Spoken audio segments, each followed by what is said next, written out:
क्या मैं अंदर आ सकती हूँ सर? आइए। मुझे बताया गया है कि निखिल कश्यप केस की तहकीकात आप कर रहे हैं। हाँ, आप कौन? मैं डॉक्टर सुप्रिया यादव, नंदिता शर्मा की कजन हूँ, उसके चाचा की लड़की। बोलिए। मैं आपसे पूछने आई हूँ कि इस केस की सच्चाई सामने लाई जाएगी या फिर छुपाई जाएगी? देखो डॉक्टर सुप्रिया यादव, ये केस मैंने अभी हाथ में लिया है। अभी तक हम उस पॉइंट तक पहुंचे नहीं हैं जहां सच्चाई छुपाने की कोई गुंजाइश हो। पर आपकी वफादारी किस तरफ होगी, ये तो पहले से तय होगा ना? मेरी वफादारी हमेशा केस की सच्चाई की तरफ रही है। इतने सालों की सर्विस में मैंने आज तक रिश्वत नहीं दी। वैसे भी लोग मुझे रिश्वत कम ही ऑफर करते हैं।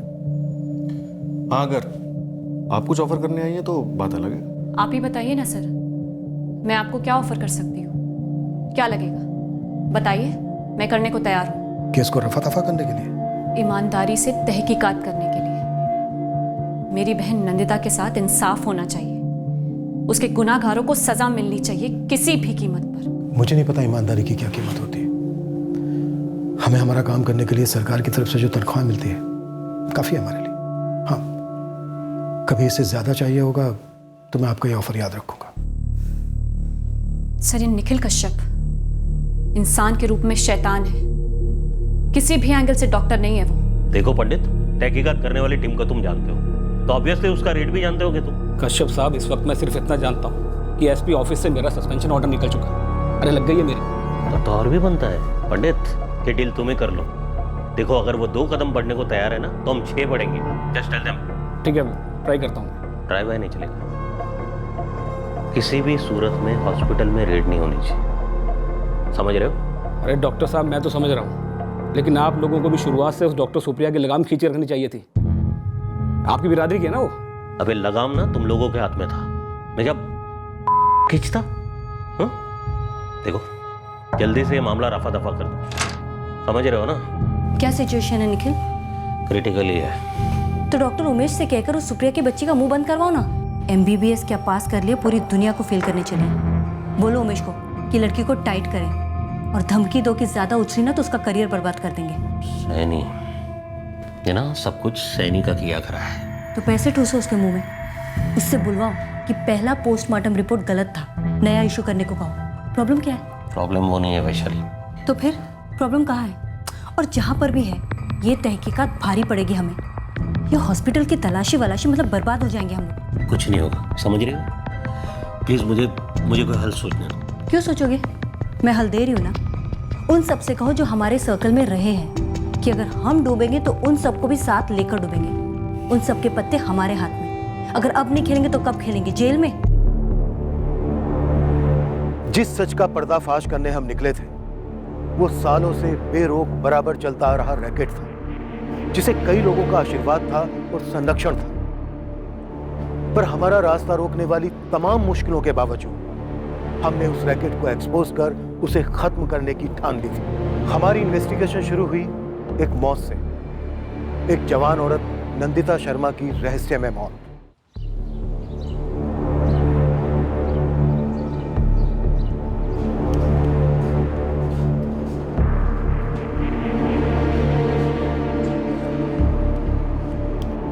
सवेरागंज कस्बे के सरकारी हेल्थ सेंटर में मेरी ड्यूटी खत्म हुई ही थी जब मेरे पापा का मुझे फोन आया।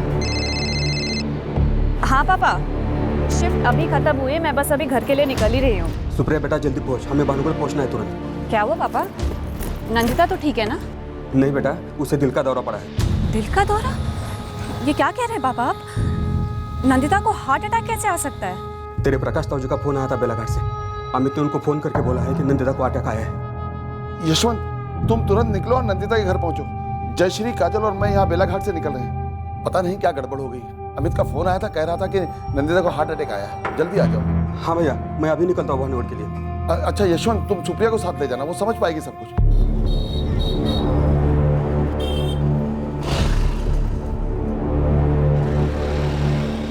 पापा, मैं पहुँचते ही कॉल करता हूँ। हाँ, संभाल के जल्दी बेटा। मैं अमित जीजा जी को कब से कॉल कर रही हूँ, फोन ही नहीं उठा रहे हैं मेरा। आपसे बात हुई क्या उनकी? नहीं हुई, शायद अमित अस्पताल में हुआ नंदिता के साथ में। मेरी कजन नंदिता का ससुराल भानुगढ़ में है, जो हमारे सवेरागंज से 15 किलोमीटर दूर है।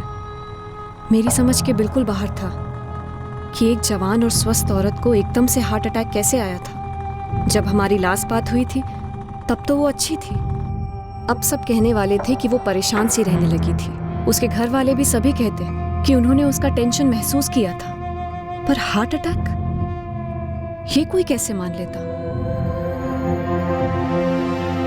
एक ही हफ्ते पहले नंदिता बेला घाट में थी, उसके मायके में।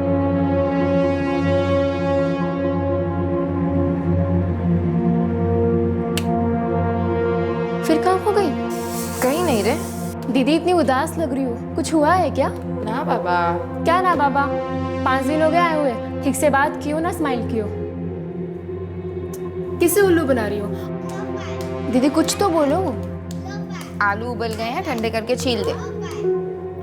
महीने के आखिर तक रुक जा नंदिता, मेरी 2-3 दिन की छुट्टी है, मैं तुझे घर छोड़ाऊंगा। मैं भी यही कह रही हूँ दीदी से, सुनते कहाँ हैं किसी की। नहीं पापा, मुझे जाना होगा। अमित का फोन भी आया था। अरे तो बोल ना उसे, वो भी यहीं आके रहे थोड़े दिन, चली जाना उसके साथ। वो नहीं आ सकते माँ, खेतों में बहुत काम है। वेदिका और काव्या भी तो है तेरे साथ, पेट में बाबू है, 2-3 दिन रुक जाना। नहीं माँ, मैं कल सुबह ही निकलूंगी।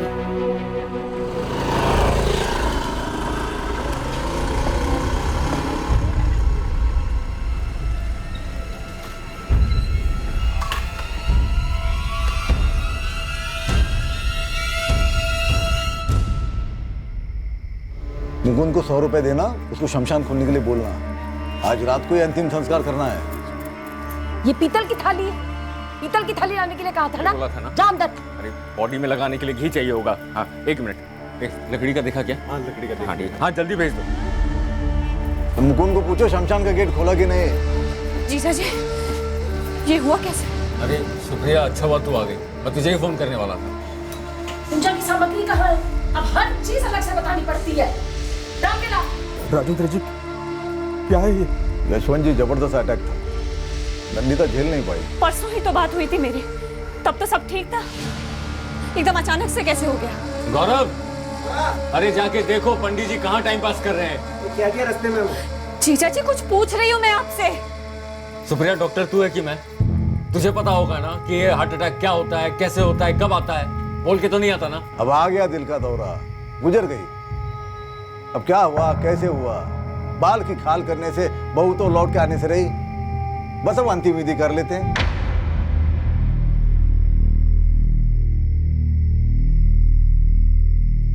आपने प्रकाश भैया को बोला है? अमित ने बोला होगा, नहीं बोला होगा तो बोलेगा।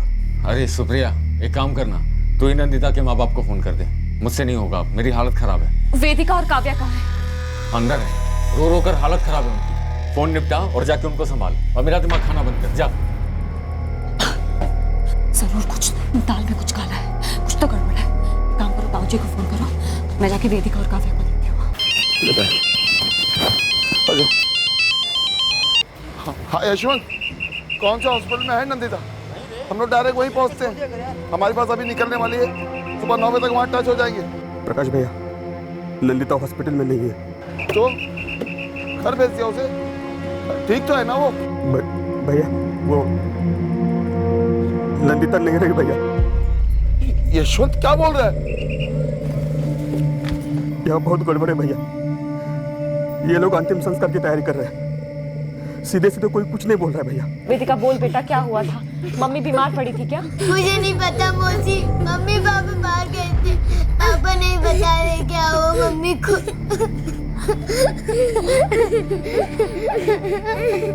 हेलो भैया, भैया कुछ तो बोलो भैया, आप फोन पे हो? पापा कुछ बोलिए। पापा भैया यहाँ गांव वाले आए हैं, पंडित को भी बुलवा लिया है, अभी का भी अग्नि देंगे बोले। नहीं नहीं, मैं अपनी नंदिता को देखना चाहता हूँ। यशवंत, उनको बोलो कि हमारे आने तक आरती नहीं उठेगी, उनको रोको। यशवंत, क्या जानना चाहती है तू? नंदिता मेरी बहन थी, आपकी बीवी और आपके बच्चों की माँ। अब मुझे सच सच बताइए कि हुआ क्या था? 1 दर्जन बार बोल चुके हैं, हार्ट अटैक। अब क्या पतरी पे लेके गले में लटके के घूमे क्या? नंदिता को हार्ट अटैक नहीं हो सकता। तो हम क्या झूठ बोल रहे हैं? तो बोलिए ना, कब हुआ, कहाँ हुआ, कैसे हुआ, और जब हुआ तो आपने क्या किया, बताइए। गणेश मंदिर गए थे हम, लौटते वक्त उसने बोला कि उसके सीने में दर्द हो रहा है, फिर वो अचानक से चिल्लाई, अरे वो तो मैंने सही समय पर मोटरसाइकिल का ब्रेक दबाया, नहीं तो वहीं गिरती और ढेर हो जाती। भागकर हॉस्पिटल लेकर गया था उसे। वहां पे डॉक्टर ने बोला जिनसे जबरदस्त अटैक आया था और वो चल बसी। अब इससे ज्यादा क्या बोलूं मैं?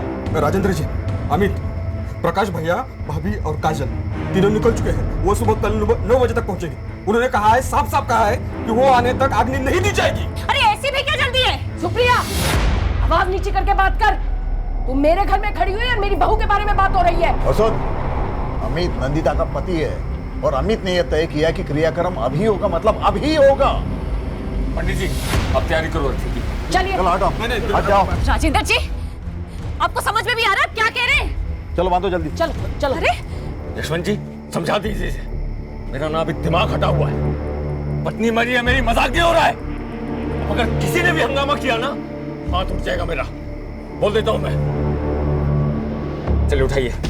देखिए, शर्मा परिवार ने अपनी बहू खोई है। ये उनके लिए बहुत दुखद है और ये उनके परिवार का मामला है। हा? आप लोग ऐसे हंगामा करेंगे अच्छी बात नहीं है।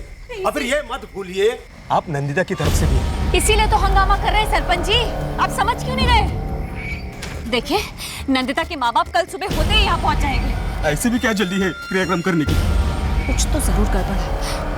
नंदिता को हार्ट अटैक हो ही नहीं सकता। हाँ, यही तो एक डॉक्टर नहीं बची है या भानुगढ़ और सवेरागंज के बीच में। वंदना जी, जिले में 101 डॉक्टर हैं और सभी यही कहेंगे कि दाल में कुछ ना कुछ तो काला जरूर है। देखिए, आप लोगों को जो कुछ भी करना है ना, कीजिए।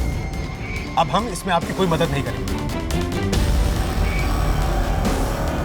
पापा, मैं नंदिता का अंतिम संस्कार इस तरह से करने को नहीं दूंगी बिल्कुल। सत्य राम नाम सत्य, राम नाम सत्य, राम नाम सत्य, राम नाम सत्य, राम नाम सत्य,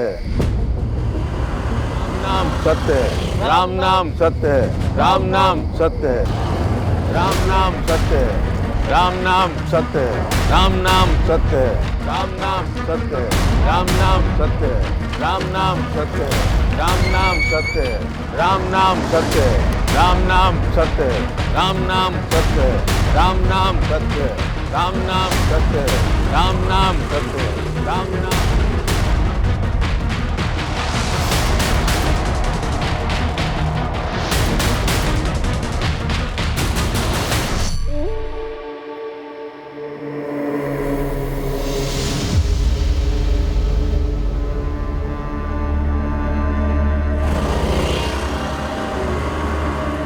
देखिए, मेरे बड़े भाई की बेटी की मौत हो गई है। जी हाँ, पता चला, इसीलिए शमशान अभी खुलवाया है। मेरी चचेरी बहन है वो, नाम नंदिता शर्मा है। उसके पति और ससुराल वाले कह रहे हैं कि उसे हार्ट अटैक हुआ था, लेकिन मुझे लगता है कि उसे मार डाला गया है। मर्डर। डेथ सर्टिफिकेट है उनके पास?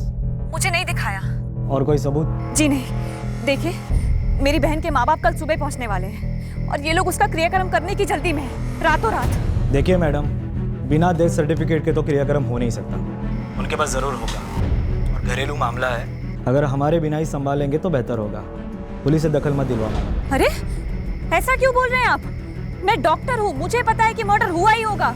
मर्डर मतलब क्राइम, नहीं क्या? फिर आप लोग दखल नहीं देंगे तो कौन देगा? चिल्लाओ मत, आप एक सरकारी नौकर से बात कर रही हैं।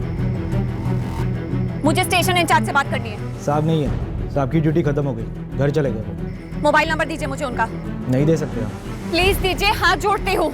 सत्य है, राम नाम सत्य है, राम नाम सत्य है, राम नाम सत्य है, राम नाम सत्य है, राम नाम सत्य है, राम नाम। देखिए मुकुंद जी, आप अंतिम संस्कार मत करने दीजिए। यशवंत जी, आप उनको सर्टिफिकेट दिखाने तो दीजिए। लेकिन सर्टिफिकेट जाली भी हो सकता है। नहीं, जाली ही होगा, मैं बता रहा हूँ। 20 साल से सर्टिफिकेट देखता आ रहा हूँ। आप मुझे अपना काम करने दीजिए। राम नाम सत्य है, राम नाम सत्य है, राम नाम सत्य है, राम नाम सत्य है, राम नाम सत्य है, राम नाम सत्य है, सत्य है, सत्य है, सत्य है, सत्य है, सत्य है। हेलो पंडित साहब। हाँ, बोल रहा हूँ। आप कौन बोल रही हैं? पंडित साहब, मैं डॉक्टर सुप्रिया यादव। एक बहुत ही सीरियस मामला है, आपको आकर रोकना ही पड़ेगा सर। सत्य है, सत्य है, सत्य है, सत्य है। यशवंत जी, आप और सुप्रिया मिलकर हम लोगों का दुख दुगना कर रहे हो। आप लोग नंदिता की आत्मा को शांति से जाने नहीं दे रहे हो, बता रहा हूँ मैं। सर्टिफिकेट तो 16 आने सच्ची है, कोई घपला नहीं। Accidental death? जी हाँ, एक्सीडेंटल डेथ। मैंने एडीआर दी थी नंदिता शर्मा के नाम की। नंदिता शर्मा को हार्ट अटैक तब हुआ जब वो अपने पति अमित शर्मा के साथ गणेश मंदिर से लौट रही थी और फिर अमित शर्मा उसे कश्यप अस्पताल ले गया।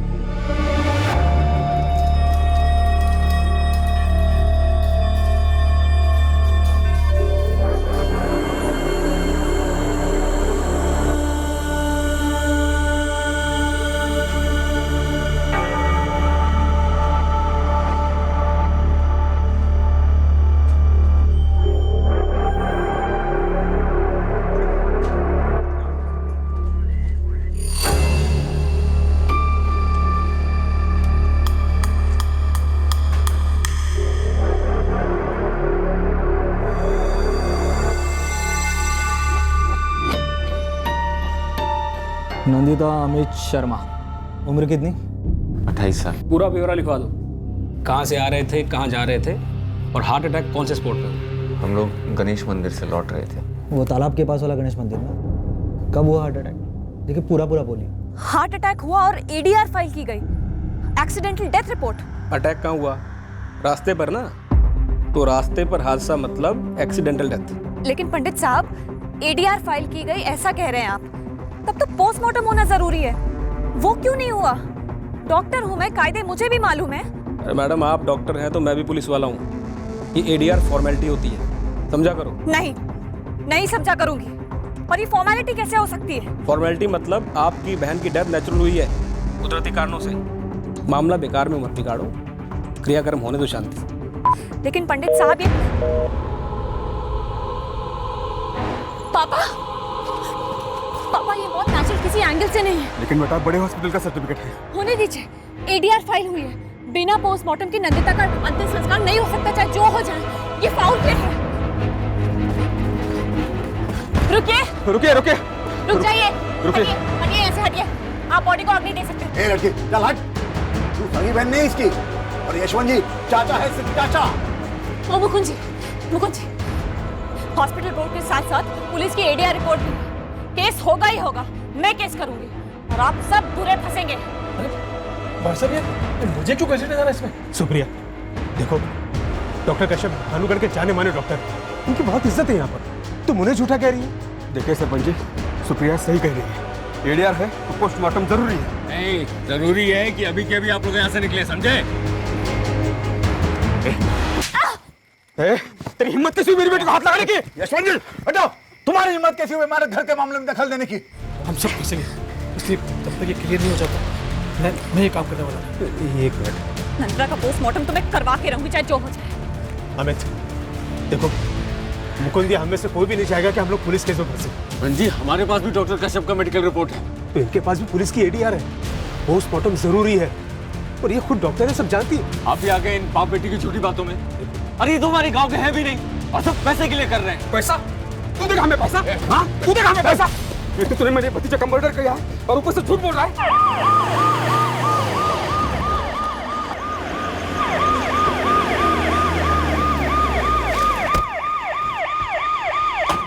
उस महिला की बॉडी एम्बुलेंस में ले आओ जल्दी। यशवंत जी, अगर ऐसे बॉडी को ले गए ना तो फिर हमारा कोई लेना देना नहीं होगा, मैं बता दे रहा हूँ। ये काफी है पोस्टमार्टम के लिए। तू एम्बुलेंस में बैठ, मैं स्कूटर लेके आता हूँ।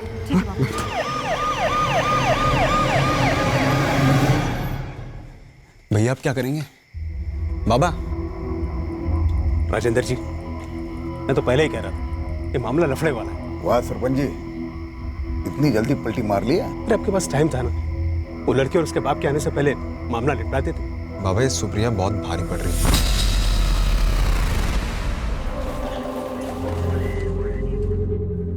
Doctor Agarwal, my batchmate doctor Supriya Yadav. Hello doctor. फिक्र मत करो, जो हुआ है उसे सामने लाया जाएगा। डॉक्टर, मैं 100% श्योर हूँ, हार्ट अटैक तो बिल्कुल नहीं था। देखते ना।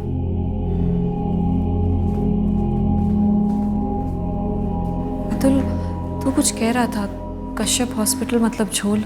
चल बाहर बता दो। और पोस्टमार्टम कौन कर रहा है? ये बात यहाँ तक पहुंची कैसे? ठीक है। क्या हुआ निखिल? उस नंदिता शर्मा का पोस्टमार्टम हो रहा है। क्या? पर उस अमित शर्मा को बोला था ना कि तुरंत क्रियाक्रम कर दो। क्या पंडित है, ये क्या बकवास सुन रहा हूँ मैं? वो नंदिता शर्मा की बहन भी डॉक्टर निकली है कश्यप साहब। वो हंगामा किया उसने वहां पर। अब बताइए कर करा के मैं क्या करता? क्या करता मतलब? अबे सीधा जाता शमशान भूमि और फाड़ देता एडीआर रिपोर्ट। अरे पहले आप ही ने कहा था एडीआर बनाओ, अब कह रहे हो फाड़ दिया होता। पंडित तुम अपनी अकल नहीं लगा सकते क्या? हाँ क्यों लगाता? जितने पैसे मिलेंगे उतने लगाऊंगा ना। वैसे अभी भी कुछ बिगड़ा नहीं है। आप डॉक्टर सैनी से बात करो, वो आपका होता है ना आपस में डॉक्टर वाला भाईचारा। हम पुलिस वालों को इसमें मत घसीटो बेकार में। डॉक्टर सैनी को फोन करो। वो सुनेगा मेरी? एक बार फोन करके तो देखो। अरे जान के पीछे पड़ा है वो मेरी। एक बार ट्राई करने में क्या प्रॉब्लम है? लो आ गया। ये आदित्य प्रभात समाचार के लिए लिखता है। ये बताएगा तुम्हें डॉक्टर कश्यप की सारी हिस्ट्री। देखो एक तो निखिल कश्यप को डॉक्टर तो बोले मत। ये कश्यप मेडिकल प्रोफेशन पे धब्बा है। कितने महीने प्रेग्नेंट थी तुम्हारी बहन? 5 महीने। ऐसे में अबॉर्शन तो रिस्की होता है, राइट? 5वें महीने में वेरी रिस्की, और उसमें तो कोर्ट का ऑर्डर भी लगता है। तुम्हें लगता है नंदिता की मौत अबॉर्शन टेबल पर हुई होगी? डॉक्टर सुप्रिया, कश्यप हॉस्पिटल के टेबल्स पर सिर्फ अबॉर्शन ही होते हैं। जिले भर में फेमस है ये फ्रॉड डॉक्टर कश्यप। 2 साल पहले कश्यप हॉस्पिटल के अगेंस्ट किसी ने कंप्लेन दर्ज करवाई थी। इंक्वायरी हुई, तहकीकात हुई, नतीजा क्या निकला? कुछ नहीं। क्लीन चिट मिल गई उसे, कोई बाल तक बाका नहीं कर पाया था। मतलब वेल कनेक्टेड है निखिल कश्यप। बहुत। देखो केस बनेगा पति और ससुराल वालों के खिलाफ, लेकिन केस का प्राइम सस्पेक्ट कश्यप हॉस्पिटल और ये कश्यप होगा। अब ये बताओ डॉक्टर सुप्रिया, तुम किस हद तक लड़ना चाहती हो? नंदिता को हार्ट अटैक हुआ ही नहीं। 2 छोटी बच्चियां हैं उसकी। माँ बाप अभी भी शौक में है, कल सुबह पहुंच रहे। ऐसे में क्या करना चाहिए क्या नहीं कुछ समझ में नहीं आ रहा। मुझे नहीं पता मैं क्या करूं। एडीआर गणेश पंडित ने बनाई होगी। हाँ वो भी बिका हुआ है। But don't worry Supriya, doctor Agarwal और डॉक्टर साइनी बहुत ही ईमानदार लोग हैं। वो इस कश्यप के रैकेट में कभी इन्वॉल्व नहीं होंगे। देखो सुप्रिया, अगर तुम अपनी बहन नंदिता और उसकी फैमिली को इंसाफ दिलाना चाहती हो, मतलब सीरियसली दिलवाना चाहती हो और इस रैकेट की तह तक जाना चाहती हो, तो तुम्हें ये लड़ाई लड़नी होगी। और ये लड़ाई आसान नहीं है। नंदिता की मौत एक मर्डर था और ये बात पोस्टमार्टम में साबित होने जा रही थी। इस मौत के लिए कई लोग अलग अलग लेवल्स पर जिम्मेदार थे और इनमें कुछ अपने लोग भी शामिल थे जिन्होंने हालात को इतने बदतर होने दिए थे। ये किसी भी सूरत में हार्ट अटैक का केस नहीं है।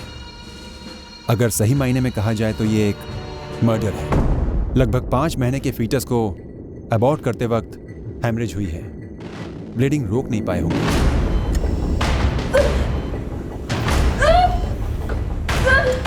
प्रतीक्षा गॉस पूरा दबा लिया। एक तो ये ऑपरेशन होना ही नहीं चाहिए था।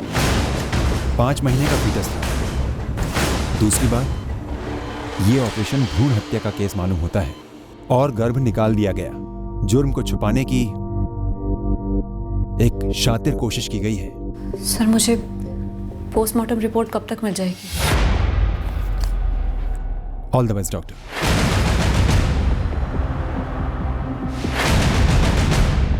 जानवरों मार डाला मेरी बच्ची को। हार्ट अटैक से मरी है। मेडिकल सर्टिफिकेट है हमारे पास। तो तुम्हारे बेटी के साथ हमारा कोई वास्ता नहीं है। अब तुमको जो करना है कर लो। भूल जाऊंगा कि आप ससुर जी हो मेरे, मेरा भी हाथ उठ जाएगा, समझे? दीदी को मार डाला और अब हाथ उठाने की बात करते हो कह रहे हो? वो जब घर आई थी वो तब भी दुखी थी। हम लोग टॉर्चर कर रहे थे उसे लड़के के लिए। अगर इतने ही बुरे थे तो वापस क्यों आई? रख लेते ना मायके में। और अपनी बेटी का पोस्टमार्टम करने का, चीर फाड़ करने का शौक है ना तुमको, तो जाओ करो। मारो सबके सब।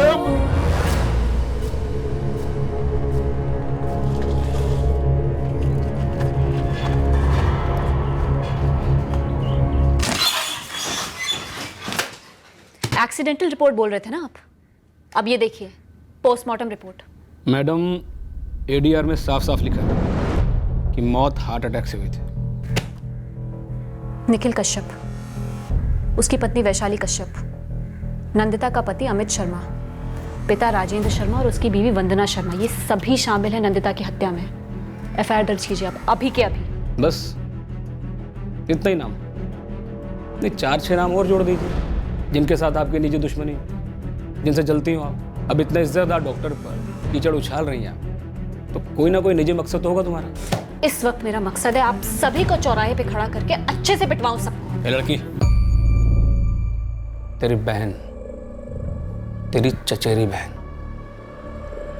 मर चुकी है। जाके इज्जत से, शांति से उसका क्रियाक्रम करो। इतने बड़े डॉक्टर पर उंगली उठाओगे, कुछ हाथ नहीं आएगा।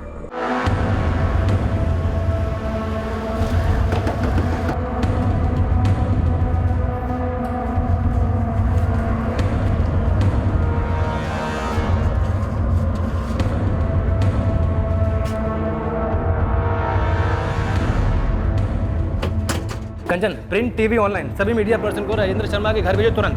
बहुत बड़ी ब्रेकिंग न्यूज़ है, ऑन द डबल।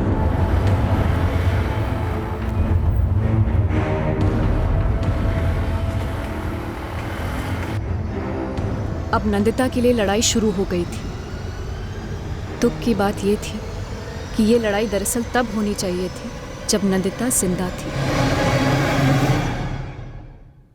लड़ाई उसे और उसके पेट के बच्चे को जिंदा रहने देने की होनी चाहिए थी। डॉक्टर ने कहा बच्चे का ग्रोथ अच्छा है, बस तू परेशान मत रहा कर, बच्चे पे असर पड़ता है। देख बेटा, कुछ बातें हमारे हाथों में नहीं होती है। हाँ माँ, मैं जानती हूँ, लेकिन अमित और उनके माता पिता लड़के की उम्मीद लगाए बैठे। मुझे डर है कि कहीं इस बार भी लड़का नहीं हुआ तो क्या होगा।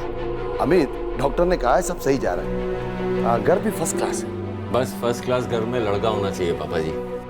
बेटा, अब भगवान की जो इच्छा। हमारी इच्छा भी तो मायने रखती है ना पापा जी। अब 2 बेटियों के बाद मुझे तो बेटा ही चाहिए, और ये सभी की इच्छा है।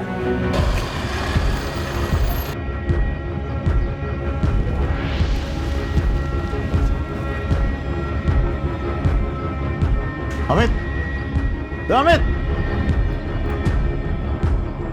क्या हो? ये क्या नई नौटंकी लगाई है?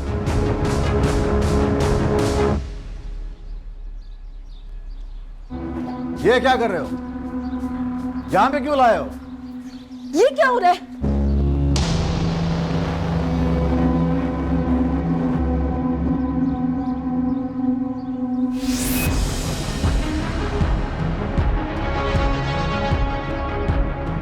लेकर जाओ ना इसे। क्यों लेकर आए हो यहाँ? तुम मानेगी नहीं ना?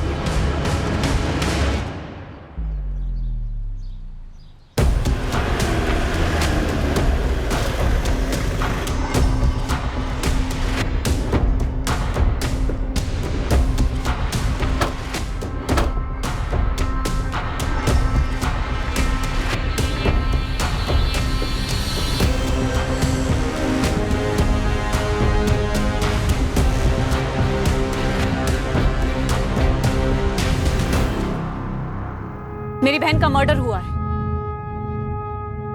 ये पोस्टमार्टम रिपोर्ट है भानुगढ़ म्युनिसिपल हॉस्पिटल से,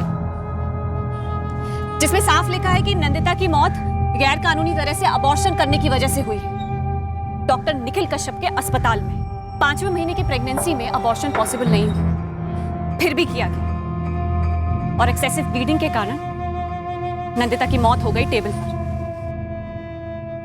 और डॉक्टर कश्यप ने ये फर्जी डेथ सर्टिफिकेट रिलीज किया कि नंदिता की मौत हार्ट अटैक से हुई।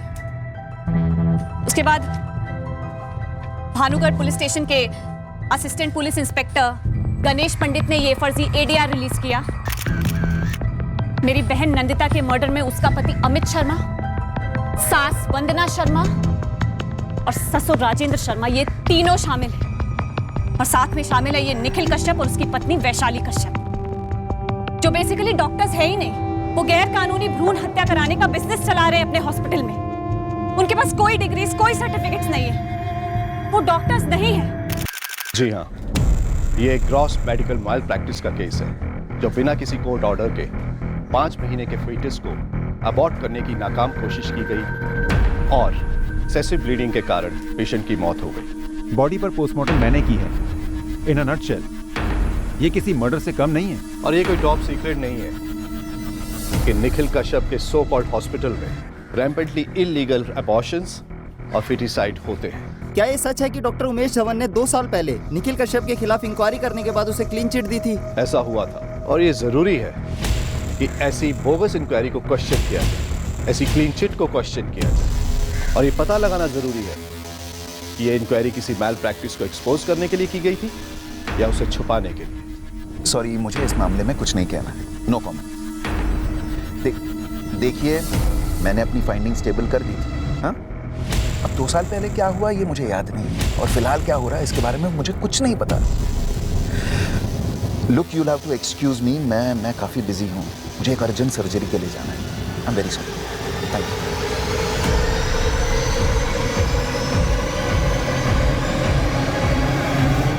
ये हमारा घर का मामला है, हम लोग सुलझा लेंगे। आप लोग निकलो यहाँ से। और ये तूने क्या तमाशा लगा के रखा हुआ है? हाँ, शांति से जाने क्यों नहीं देते नंदिता को? अरे शमशान में शांति से तरीके से हम क्रियाक्रम कर रहे थे उसका, आपने करने नहीं दिया। अब ये बवाल मचा के हंगामा खड़ा करके ये नंदिता की लाश को यहाँ पे क्यों लाए हो? पहले सच सच बताओ, क्या किया मेरी बेटी के साथ? तुम लोग झूठ पर झूठ बोलते रहे। कोई मंदिर नहीं कहते तुम लोग। पहले टेस्ट किया, लड़का नहीं लड़की निकली, सीधे अबॉर्शन टेबल पर ले गए और मार डाला नंदिता को। तुझे बताया था ना कि उसे हार्ट अटैक हुआ है, और मेरे पास भी है मेडिकल रिपोर्ट डॉक्टर की। दिखाऊं क्या आप लोगों को? और जब तुम्हें उसका अंतिम संस्कार नहीं करना तो ले जाओ ना लाश को अपने घर पर। नंदिता यहाँ से हिलेगी भी नहीं, समझिए आप? जब तक अमित ये नहीं बता देता कि उसने क्या किया है नंदिता के साथ। बेटी है मेरी, वो बदनसीब बहुत ही कभी तुम्हारी। नमस्कार जयदेव जी। अबे आदित्य, 2 साल पहले तुझे बोला था निखिल कश्यप को छूना मत, फिर भी तूने उसके खिलाफ इंक्वायरी शुरू करवाई थी। कुछ नहीं निकला था उसके खिलाफ, और अब फिर से शुरू हो गया तेरा कुरेदना। जयदेव जी, कश्यप हॉस्पिटल में एक औरत की मौत हुई है। एक हॉस्पिटल दिखा मुझे जहाँ मौत नहीं होती। लेकिन मौत गैर कानूनी अबॉर्शन के दौरान हुई जयदेव जी, जो गलत है। अबे कानूनी गैर कानूनी सही गलत मुझे मत सिखा। ब्रजेश कौशिक के हाथों का टट्टू है तू, ये बात मैं बखूबी समझता हूँ। पर पूरी दुनिया यह बात जानती है कि आपका हाथ निखिल कश्यप के हाथ से मिला हुआ है। दुख तो इस बात का है कि आम आदमी को इंसाफ दिलाने के लिए आपका हाथ कभी आगे नहीं आता है, इसलिए हम जैसों को आगे आना पड़ता है। साहब, खबर आई है डीएम साहब ने इंक्वायरी बैठाई है, ब्रजेश जी ने चुगली की है। वो मौका क्यों छोड़ेगा? अगर उसकी जगह मैं होता तो मैं भी ऐसे ही करता। एसपी साहब से कहकर केस में नए ऑफिसर बुलाए जा रहे हैं। गणेश पंडित को हटाया जाने वाला है। हाँ, वो तो होना ही था। अगर ये नई पुलिस टीम अंदर तक घुस गई ना तो निखिल साहब बुरा फंसेंगे। डॉक्टर को फोन लगा।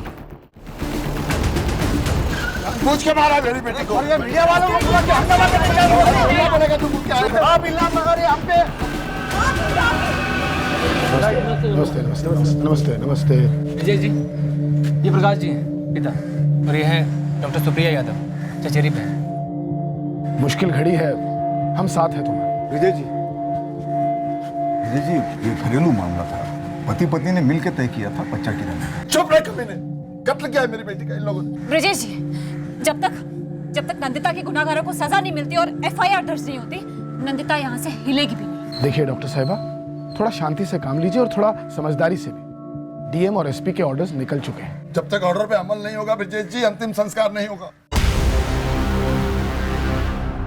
फैमिली ने बॉडी अभी तक क्रिमेट नहीं की। ठीक है, फैमिली से बात करते हैं, उसके बाद हॉस्पिटल में डॉक्टर्स से बात करेंगे। सर, डॉक्टर निखिल कश्यप और वैशाली 11 साल से ये हॉस्पिटल चला रहे हैं। 2 साल पहले की इंक्वायरी में भी कुछ नहीं मिला था। बाहुबली नेता जयदेव के साथ सांठगांठ है, और दूसरी पार्टी का नेता ब्रजेश कौशिक के साथ 36 का आंकड़ा है। कहीं इन दोनों राजनेताओं की आपसी लड़ाई के बीच हमें इस्तेमाल तो नहीं किया जा रहा है? साहब, क्या है? एसपी ऑफिस से आपका सस्पेंशन लेटर। तो उससे पूछताछ होगी तो क्या बोलेगा? वही साहब जो हमने तय किया। ठीक है। सर, ये निखिल कश्यप इंसान के रूप में शैतान है, किसी भी एंगल से डॉक्टर नहीं है वो। डॉक्टर सुप्रिया, हम किसी को नहीं छोड़ेंगे, गुनहगारों को पक्का सजा मिलेगी। इस केस की तहकीकात हम शुरू कर चुके हैं। अब और देर मत लगाओ डॉक्टर सुप्रिया, अब आपके पास सही पोस्टमार्टम रिपोर्ट है। इस तरह से अपनी बहन की बॉडी को और मत रखो प्लीज।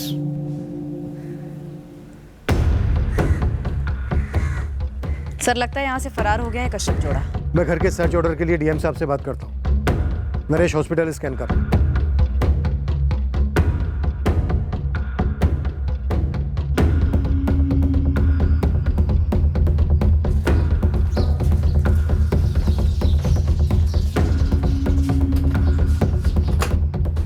यहाँ से भी फरार। पति अग्नि नहीं देगा तो कौन देगा? अगर पति अग्नि देगा तो ही इसकी आत्मा को स्वर्ग की प्राप्ति होगी, समझी पागल लड़की। जीते जी तो उसकी जिंदगी नरक बना दी, अब क्या स्वर्ग में भेजेंगे आप लोग? दफा हो जाओ यहाँ से। सुप्रिया सुन मेरी बात। नहीं ताऊ जी, वेदिका अग्नि देगी। ये लोग हत्यारे हैं। हत्यारे किसको बोला? सुप्रिया बहुत ज्यादा बोल रही हो तुम। अच्छा बहुत ज्यादा। चुप। क्रियाक्रम के बाद तुम्हें हमारे साथ चलना होगा। क्यों? पूछताछ करनी है तुमसे। सर अभी के अभी ले जाइए इसे, कातिलों की आप कोई जरूरत नहीं है। मुंह बंद कर वरना मारूंगा। बहुत जल्दी हाथ उठता तुम। सर इसकी पूरी शर्मा फैमिली को यहाँ से लेके जाइए अभी। देखो बहुत झगड़ चुके हो तुम, अब अग्नि दे दो। वैसे भी तुम्हारी बहन नंदिता ने काफी कुछ सहा है।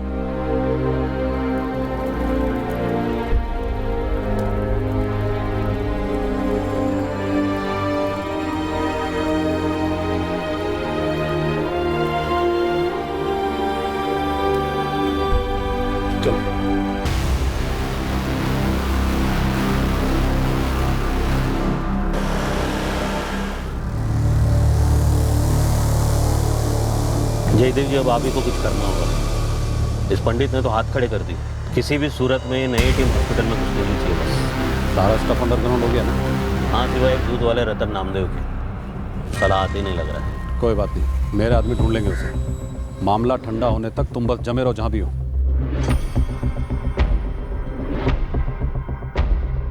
श्याम साहब, वो दूध वाला है ना, रतन नामदेव, पता लगाओ ये सब ऐसे कई लोग थे जो इस रैकेट के बारे में जानते थे। इस बड़े रैकेट के सबसे छोटे प्यादों को हमारी नजरों से छुपा दिया गया, उन्हें कस्बे के बाहर भेज दिया गया। उन सभी को अंडरग्राउंड कर दिया गया, जिनके जरिए सालों से चले आ रहे इस रैकेट का पर्दाफाश होने का खतरा था। रिपोर्ट्स एकदम नॉर्मल है, बच्चा स्वस्थ है, चिंता की कोई बात नहीं। अगले हफ्ते फिर से एक बार चेकअप के लिए आ जाइए। एक ऐसा रैकेट जिसमें कई शक्तिशाली हस्तियां शामिल थी, पर जिन्हें तब तक नहीं छुआ जा सकता था जब तक कोई खुलकर बोलता नहीं कि कश्यप हॉस्पिटल में चल क्या रहा था। और एक बार हार्ट अटैक बोला ना तो सीधा तेरे ऊपर अटैक होगा। जीते जी पोस्टमार्टम होगा तेरा अभी यहीं इसी कमरे में। मुझे फंसाया जा रहा है सर। फंस तो चुका है तू। अबॉर्शन से पहले दस्तखत दिए थे तेरे निखिल कश्यप ने। हाँ, यहाँ पे अपना नंबर भर दो। हाँ, और इधर साइन कर दो अपने। कोई खतरा तो नहीं है ना? अरे कितनी बार पूछेगा हमें? अरे फॉर्म में लिखा हुआ है कि ऑपरेशन के दौरान कुछ भी हो सकता है। वैसे तो घर पे बैठे हुए टीवी देखते भी कुछ हो सकता है। खाली सेफ्टी के लिए साइन कर दो।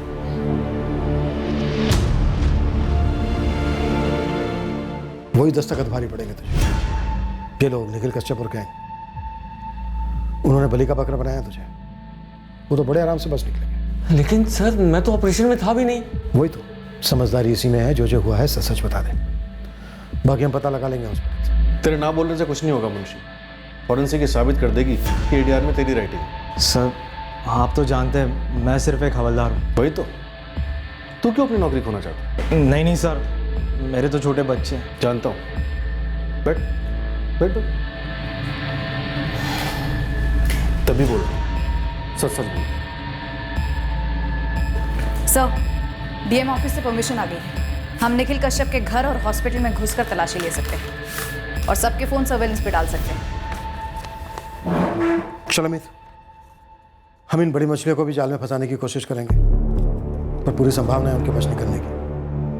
पर तू तो पक्का अंदर जाएगा और लंबा जाएगा। सर रुकिए सर। बोल। सर मैं सब कुछ बताने को तैयार हूँ सर। ठीक है, चल हो जा शुरू। आप मुझे तो बचा लेंगे ना सर? पहले तू बोलना तो शुरू कर, उसके बाद देखेंगे क्या करना।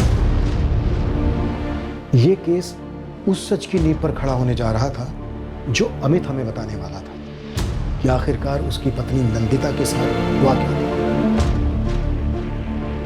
और रतन नामदेव, एक दूध वाला, हमें इस रैकेट का सबसे बड़ा ब्रेक थ्रू देने वाला था, जो निखिल कश्यप, उसकी पत्नी वैशाली कश्यप और कस्बे के कई और लोगों ने एक अरसे से चला रखा था। एक वक्त था जब कोई छोटी से छोटी रिश्वत लेते वक्त पकड़ा जाता, तब वो और उसका परिवार शर्मिंदगी महसूस करता। सभी गुणों में ईमानदारी को सबसे ऊंचा दर्जा हासिल था। सबका प्रयास होता कि वो सच्चाई के रास्ते पर चले। सच और ईमानदारी ये महज शब्द नहीं थे कुछ खास मौकों पर बोले जाने के लिए। ये वो दो मजबूत पैर थे जिन पर इंसान की शराफत खड़ी होती थी। और आज के वक्त के इस मौजूदा केस में जो हमें पता चलने वाला था वो एक निहायत ही शर्मनाक और घटिया किस्म के व्यवसाय के बारे में था, जिसे कई कहने को शरीफ लोग अपनी दाल रोटी और मक्खन कमा रहे थे। हम इस केस की तह तक कैसे पहुंचे? क्या ऊपरी लेवल की ऊंची कुर्सियां बिना हिले ये मुमकिन था? कल के एपिसोड में हम इन सभी सवालों का जवाब देंगे। क्राइम पेट्रोल सतर्क। जय हिंद।